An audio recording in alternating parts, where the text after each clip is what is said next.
Hello दोस्तों, आपका स्वागत है हमारे इस यूट्यूब चैनल रियलिटी 2024 में। आज हम बात करेंगे भगवान श्री कृष्ण द्वारा बसाई गई द्वारका नगरी के डूबने के पीछे का रहस्य।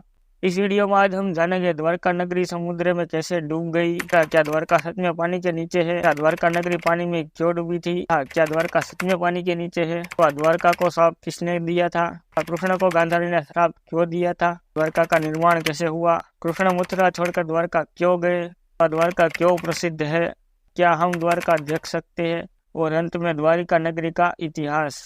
ये सब जानेंगे हम इस वीडियो में। इस वीडियो को शुरू करने से पहले अगर फ्रेंड्स आप हमारी चैनल पर नए हैं तो हमारे चैनल को लाइक करें, शेयर करें, सब्सक्राइब करें और वीडियो में मजा आए तो कमेंट करना न भूलें। द्वारका नगरी समुद्र में कैसे डूब गई।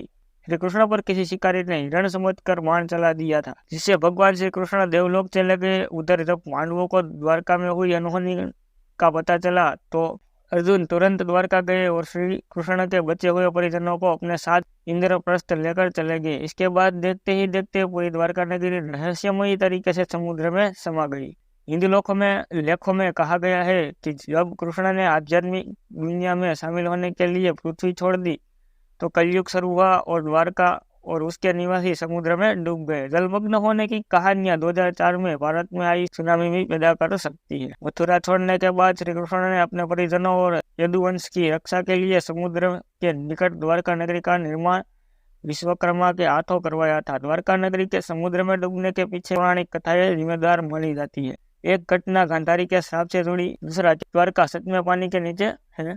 कहा जाता है कि प्राचीन भारत का द्वारका शहर अरब सागर के नीचे डूब गया था। अब पानी के नीचे पुरातत्वविद इसके अस्तित्व को साबित करने के लिए इसकी शहर की दीवारों की नींव की तलाश कर रहे हैं। भारत के 7 पवित्र तीर्थ स्थलों में से एक द्वारका शहर का न केवल धार्मिक महत्व है बल्कि पुरातात्विक महत्व भी है। दरअसल गांधारी ने युधिष्ठिर के राज तिलक के बाद महाभारत की घटना के कृष्ण को जिम्मेदार ठहराया था। अपने पुत्र के मारे जाने के दुख और क्रोध की अग्नि में जलती हुई गांधारी ने श्री कृष्ण को श्राप देते हुए कहा था कि जिस प्रकार मेरे कुल का नाश किया है और मुझे दुख दिया है उसी प्रकार तुम्हारे कुल का भी नाश हो जाएगा। तीसरा, द्वारका नगरी पानी में क्यों डूबी थी। हिंदू लेखों में कहा गया है कि जब कृष्ण ने आध्यात्मिक दुनिया शामिल होने के लिए पृथ्वी छोड़ दी तो कलयुग शुरू हुआ और द्वारका और उसके निवासी समुद्र में डूब गए।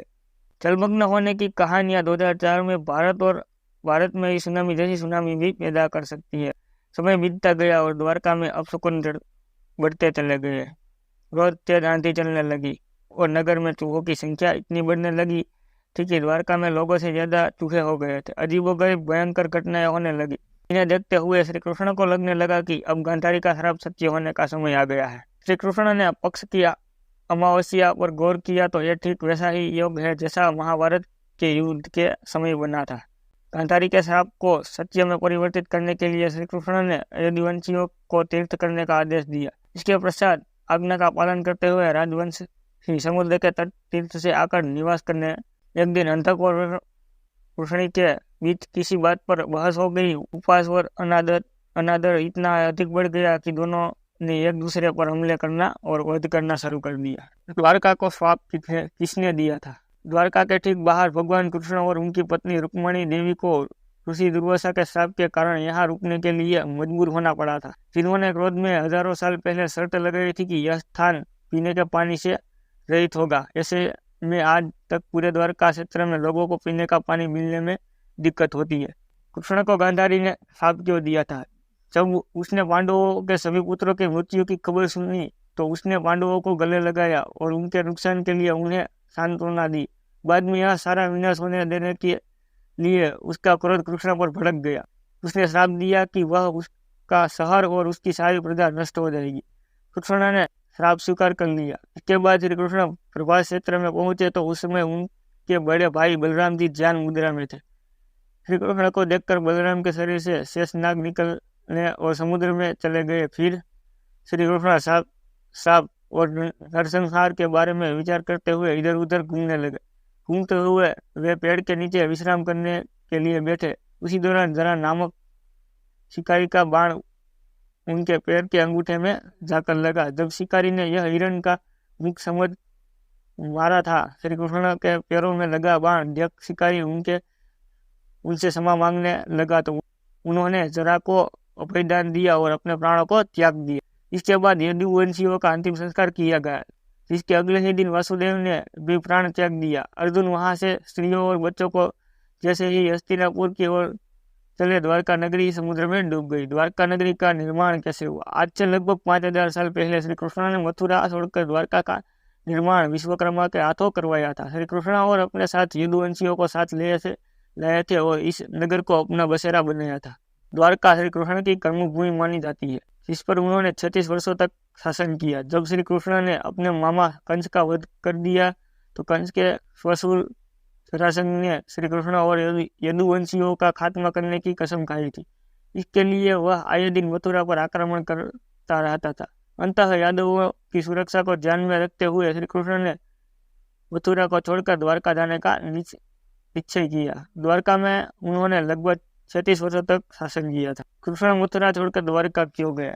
पौराणिक कथा के अनुसार जरासंध द्वारा प्रजा पर होने वाले अत्याचारों को रोकने के लिए भगवान श्री कृष्ण मथुरा को छोड़कर चले गए थे। श्री कृष्ण ने समुद्र किनारे अपनी एक दिव्य नगरी सजाई। इस नगरी का नाम द्वारका रखा।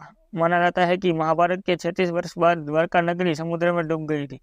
महाभारत में पांडवों की विजय हुई और सभी कौरवों का नाश हो गया था। इसके बाद जब युधिष्ठिर का हस्तिनापुर में राज तिलक हो रहा था, उस समय श्री कृष्ण भी वहां मौजूद थे। तब गांधारी ने श्री कृष्ण को महाभारत युद्ध का दोषी ठहराते हुए भगवान श्री कृष्ण को शाप दिया कि अगर मैंने अपने आराध्य की सच्चे मन से आराधना की है और मैंने अपना पत्नी व्रता धर्म निभाया है, तो जो जिस तरह मेरे कुल का नाश हुआ है, उसी तरह तुम्हारे कुल का नाश भी तुम्हारी आंखों के समक्ष होगा। कहते हैं इस श्राप की वजह से श्री कृष्ण की द्वारका नगरी पानी में समा गई। द्वारका क्यों प्रसिद्ध है? द्वारका नगरी के प्रसिद्ध होने के कई कारण है। द्वारका सप्तपुरियों और 4 धाम के पवित्र तीर्थ स्थलों में से एक है। यहाँ पर भगवान श्री कृष्ण और रुक्मणी से संबंधित प्राचीन द्वारकाधीश मंदिर अवस्थित है।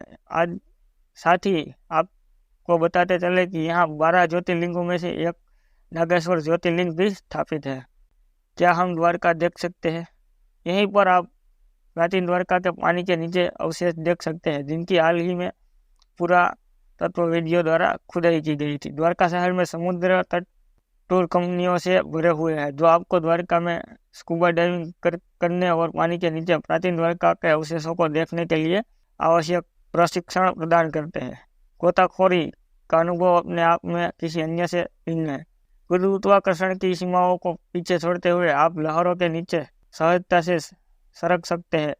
एक पूरी नई दुनिया को देखकर आश्चर्यचकित हो सकते हैं, जिसे आपने केवल स्क्रीन पर देखा है। जब आप द्वारका में स्कूबा डाइविंग के लिए जाते हैं और पानी के नीचे प्राचीन द्वारका के अवशेषों को देखते हैं, तो एक प्रतिष्ठित गोताखोर कंपनी चुनना सुनिश्चित करें, जो उचित प्रशिक्षण और अधिक महत्वपूर्ण रूप से सुरक्षा प्रोटोकॉल प्रदान करती है। जब आप प्राचीन द्वारका के अवशेषों का पता लगाते हैं, तो कुछ कंपनी आपको पानी के भीतर फोटो खिंचवाने का मौका भी देती है। और अब लास्ट में द्वारका नगरी का इतिहास। गुजरात का द्वारका शहर वह स्थान है जहाँ 5000 साल पहले भगवान कृष्ण ने द्वारका नगरी बसाई थी। इस स्थान पर उनका निजी महल और हरिगृह था। वह आज द्वारकाधीश मंदिर है। इसलिए कृष्ण भक्तों की दृष्टि में यह एक महान तीर्थ है। वैसे भी द्वारका नगरी आदि शंकराचार्य द्वारा स्थापित देश के 4 धाम में से एक है। यही नहीं, द्वारका नगरी पवित्र सप्तपुरियों में से भी एक है। द्वारका का वर्तमान स्वरूप 16 सदी में प्राप्त हुआ था। जन्माष्टमी के अवसर पर आप जानेंगे कि किस तरह से नष्ट हुई थी द्वारका नगरी। तो फिर फ्रेंड्स, आपको ये वीडियो कैसा लगा ज़रा कमेंट करके बताइए, और वीडियो पूरा देखने के लिए धन्यवाद। हम मिलेंगे अगले वीडियो में, तब तक के लिए गुड बाय।